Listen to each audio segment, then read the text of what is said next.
ദൈവനാമത്തിന് മഹത്വമുണ്ടാകട്ടെ. ഈ ഓഗസ്റ്റ് മാസം 10-ാം തീയതി രാവിലെ എല്ലാ പ്രേക്ഷകർക്കും കർത്താവായ യേശുക്രിസ്തുവിൻ്റെ നാമത്തിൽ സ്നേഹവന്ദനവും ശുഭദിന ആശംസകളും നേരുന്നു. ഇന്നത്തെ നമ്മുടെ ധ്യാനത്തിനായി നാം ന്യായാധിപന്മാരുടെ പുസ്തകം 7-ാമത്തെ അധ്യായമാണ് തിരഞ്ഞെടുത്തിരിക്കുന്നത്.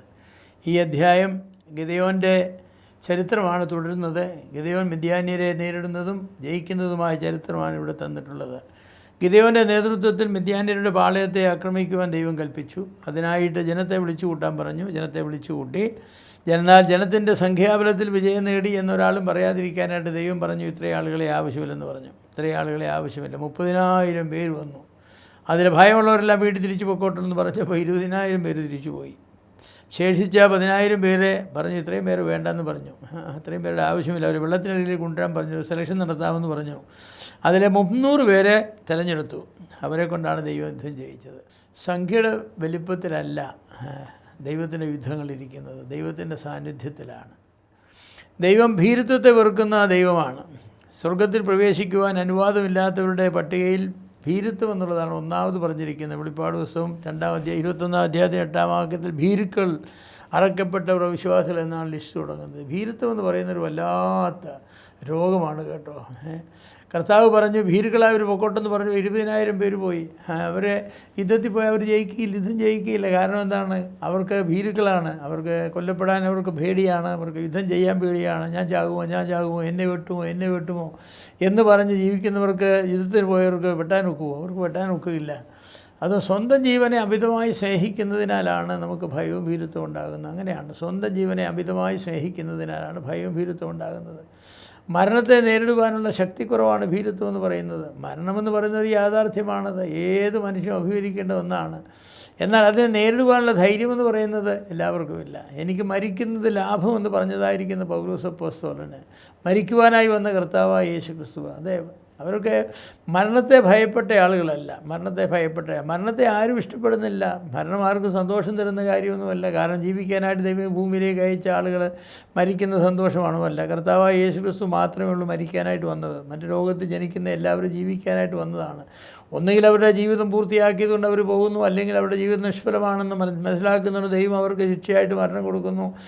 എന്തെങ്കിലും ആകാം. പക്ഷേ ജീവിക്കാനായിട്ട് വന്നവരാണ്. പക്ഷേ ജീവിക്കാനായിട്ട് വന്നവർ ഭയപ്പെട്ടാൽ എങ്ങനെയാണ് ജീവിക്കുന്നത്?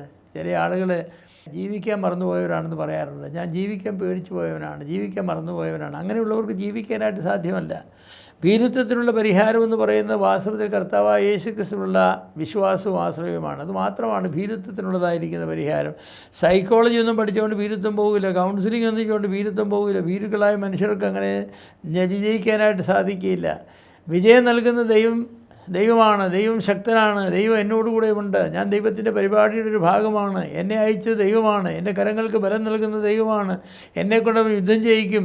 അവൻ തരുന്ന ശക്തിയായി യുദ്ധം ചെയ്യിക്കും എന്നിങ്ങനെ ദൈവത്തിൽ വിശ്വാസം പ്രഖ്യാപിക്കുവാൻ കഴിയുന്ന ആളുകൾക്ക് മാത്രമാണ് വിജയം നൽകുവാനായിട്ട് കഴിയുന്നത്. പൗലോസ് അപ്പോസ്തലൻ അങ്ങനെയുള്ള ഒരാളാണ്. എന്നെ ശക്തനാക്കുന്ന മുഖാന്തരം ഞാൻ സകലത്തിനും മതിയാകുന്നു.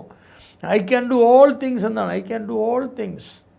ദൈവത്തിലുള്ള വിശ്വാസം നമുക്കുണ്ടെങ്കിൽ നമ്മെ ശക്തനാക്കുന്ന ദൈവം മുഖാന്തരം നമുക്ക് വിജയങ്ങൾ നേടുവാനായിട്ട് സാധിക്കും.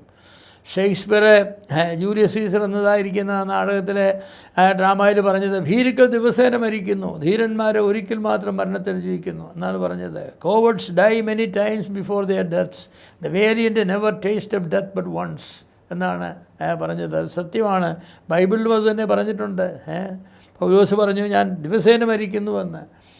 ദിവസേന മരിക്കുന്ന ഒരു അനുഭവമുണ്ട്. കാരണം ഏത് ദിവസം കൊല്ലപ്പെടാമെന്നുള്ളതായിരിക്കുന്ന അതിൽ ആത്മീകമായ അർത്ഥത്തിൽ ദിവസേന നാം മരിക്കേണ്ടത് ആവശ്യമാണ്. നമ്മുടെ ജഡം ദിവസേന മരിക്കണം. നമ്മുടെ സെൽഫ് ദിവസേന മരിക്കണം. അത് ആവശ്യമാണ്. എന്നാൽ ഭീരുക്കളായിട്ടല്ല നാം മരിക്കേണ്ടത്.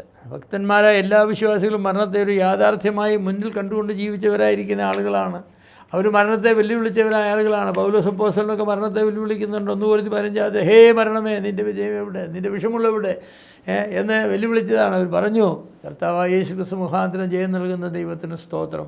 മരണത്തെ നേരിടുവാനും യുദ്ധത്തെ നേരിടുവാനും ഒക്കെ നമുക്ക് കഴിവ് നൽകുന്ന ദൈവമാണ്. ഗിദെയോൻ ആ കാര്യം ദൈവം പറഞ്ഞു കൊടുത്തു. ഞാൻ നിന്നോടുകൂടെയുണ്ട്, നീ എന്നോടുകൂടെ ഉണ്ടെങ്കിൽ ഞാൻ പോകാമെന്നാണ് ഇവരും പറയുന്നത്. അങ്ങനെയെങ്കിൽ പോകാം. പ്രിയമുള്ളവരെ, അതാണ് വിജയത്തിൻ്റെ രഹസ്യമെന്ന് പറയുന്നത്.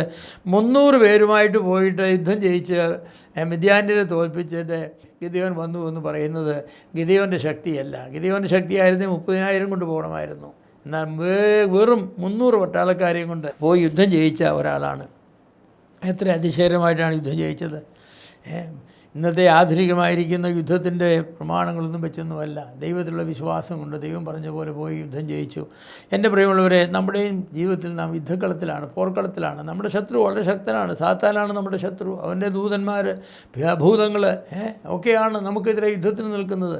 എന്നാൽ നമ്മോടുകൂടെയുള്ളവൻ നമ്മോട് എതിരെയുള്ളവനേക്കാൾ എത്രയോ ശക്തനാണ്. കർത്താവിന് മുന്നിൽ തോറ്റോടിയവനാണ് പിശാചെന്ന് പറയുന്നത്. പിശാച് കർത്താവിന് മുന്നിൽ, അവൻ്റെ നടുവ് കർത്താവ് കാൽവരിയിലെ ക്രൂശിൽ ഒടിച്ചതാണ്. ഇനി ഒരു ദിവസം ആ പാദത്തിന് കീഴിൽ അവനെ ഞെരിച്ചു കളയുമെന്നാണ് ദൈവം നമുക്ക് വാഗ്ദത്തം തന്നിട്ടുള്ളത്. അപ്പോൾ നമുക്ക് ധൈര്യത്തോടു കൂടെ പോകാം. നമ്മോടുകൂടെയുള്ള കർത്താവ് നമ്മോടുകൂടെ ഉണ്ട്. നമ്മെ ജോലി ഏൽപ്പിച്ചവൻ ദൈവം തരുന്നതായിരിക്കുന്ന ശക്തിയിൽ പോകാനാണ് പറഞ്ഞത്. ഗിദെയോനോട് അങ്ങനെ പറഞ്ഞത്, ഈ ശക്തിയോടുകൂടെ പോവുക. പ്രിയമുള്ളവരെ, ആ ശക്തിയോടെ നമുക്കും പോകാം. ദൈവം നമ്മെ സഹായിക്കട്ടെ. കർത്താവിൻ്റെ യുദ്ധങ്ങൾ നമുക്ക് ധീരമായി ചെയ്യാം. കർത്താവിന് വേണ്ടി നമുക്ക് അധ്വാനിക്കാം. ദൈവം നമുക്ക് വിജയം നൽകും. ദൈവനാമം മഹത്വപ്പെടുമാറാകട്ടെ. വാഴ്ത്തപ്പെട്ട പിതാവേ, ഞങ്ങളെ ഗിദെയോന് വേണ്ടി വീണ്ടും അങ്ങേ സ്തുതിക്കുന്നു. ഗിദെയോന് ദൈവം കൊടുത്ത ധൈര്യത്തിനായി സ്തോത്രം. ദൈവം കൂടെ ഉണ്ടെങ്കിൽ കർത്താവെ ഗിദെയോന് വിജയിക്കുവാനായിട്ട് കഴിയും. ഞങ്ങളെ സംബന്ധിച്ചും അങ്ങനെ തന്നെയാണ് കർത്താവെ. അതെ, 20,000 പേര് ഭീരുക്കളായിരുന്നു, അവരെ മാറ്റി നിർത്തി. വീണ്ടുമുള്ള 10,000 പേരിലെ കർത്താവെ കേവലം 300 പേരെ മാത്രം ഉപയോഗിച്ച് മറ്റുള്ളവരെ ദൈവം പറഞ്ഞയക്കുകയാണ്, ഗിദെയോൻ പറഞ്ഞയക്കുകയാണ് ചെയ്തത്. കാരണം ആൾബലത്തിലല്ല, പിന്നെയോ ദൈവത്തിലുള്ള വിശ്വാസത്തിലാണ് വിജയമെന്ന് പറയുന്നത്. ഞങ്ങളും ദൈവത്തിൽ വിശ്വസിച്ചുകൊണ്ട് ദൈവം ഞങ്ങളെ ഏൽപ്പിച്ച യുദ്ധം ചെയ്യുവാൻ ഞങ്ങളെ സഹായിക്കണമേ. ഇന്ന് രാവിലേക്കായി സ്തോത്രം. ഞങ്ങളോട് സംസാരിച്ച വചനത്തിനായി സ്തോത്രം. ഞങ്ങളെ അവിടെ നിന്ന് അനുഗ്രഹിക്കുകയും ആശീർവദിക്കുകയും ചെയ്യണമേ. യേശു ക്രിസ്തുവിൻ്റെ വലിയ നാമത്തിൽ തന്നെ.